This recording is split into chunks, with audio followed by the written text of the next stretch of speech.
A long time ago, in a galaxy far, far away. I've resisted it so far this season. I wanted to do it, but I really haven't had a chance. In my life, the life of a student and a minister, there are rare moments, sweet spots in time and schedule, where this thing might have been possible. A time at the end of the semester and in between the Christmas activities of the church. I thought it would happen. I promised myself that if I was very good, turned in my final papers, took my final exams, finished writing this sermon, wrapped all the presents, visited my relatives, that I would go and see the new Star Wars film. I remember my mom taking me and my cousins to see the first Star Wars film. That was in 1977. And I wish I could explain, particularly to people younger than me, what it was like to see those special effects like we saw in the first Star Wars films. I remember gripping my seat during the first Death Star battle as Luke Skywalker flew his X-Wing fighter out into space.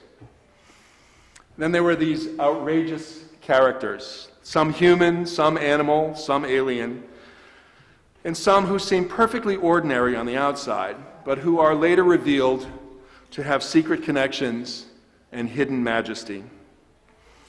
There were the ridiculous hair configurations, remember? And we were introduced to lightsabers. Star Wars, all of them, have the elements of a really good story. It's a story about the presence of evil in the world, characters who are sent to combat this evil, an unseen force which assists them. Darkness, light, stars, and the ultimate victory of good over evil.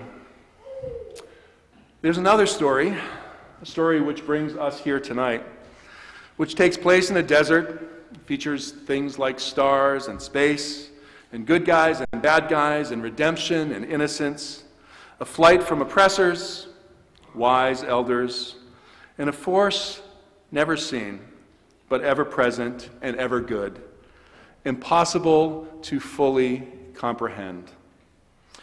My guess is that if you've made it this far tonight, you found your way to a pew, you know this story. You know the prequel, the prophecy from Isaiah. You know the characters, angels, shepherds, Mary, Joseph, an innkeeper, cows, sheep, some townfolk, and eventually a baby. And you know it well because you grew up with it. Or you've seen it in a movie. Or you've heard it in songs or read it in a book. Long ago, in a Galilee, far, far away. And while we sing about a little town in Bethlehem, imagining it with improbable snow and frozen temperatures, most of the real story of Christmas, the real story of Christ, happens somewhere else. I wish I could walk over to a chalkboard and pull down one of those maps like we have in high school and point to some of the places that we hear about in the Bible. The truth is that Jesus never spent very much time in Bethlehem. Mary and Joseph left there for Egypt at the same time the three kings went back east. It's also true that in all of his ministry, Jesus didn't actually travel all that far. Raised in a backwater town called Nazareth, he traveled up and down a small section of the Mediterranean in what we call Palestine today, maybe 100 miles at the outside.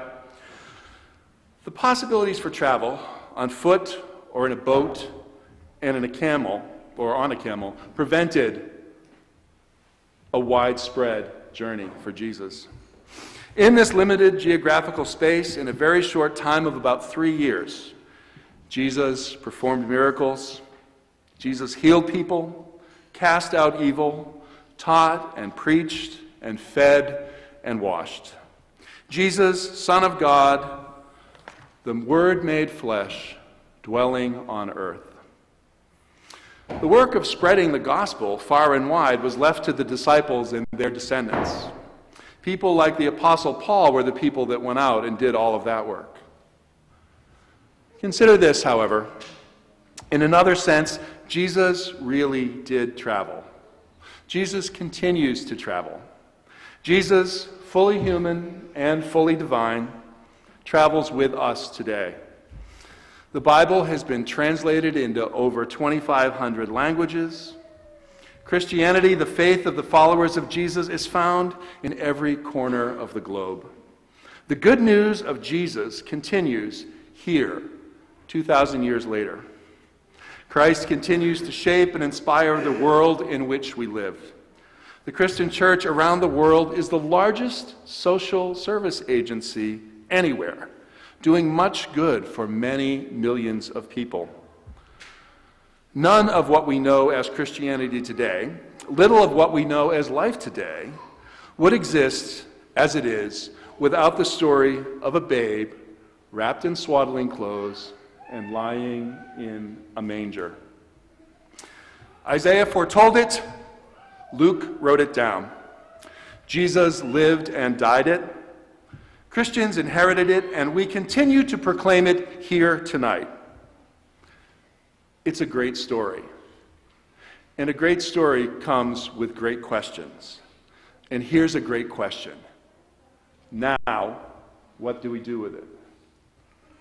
What do we do when it's all over? We've put away the manger and taken down the tree, helpfully recycled the wrapping paper, packaged the leftovers, kissed our relatives goodbye, and taken our elf off its shelf.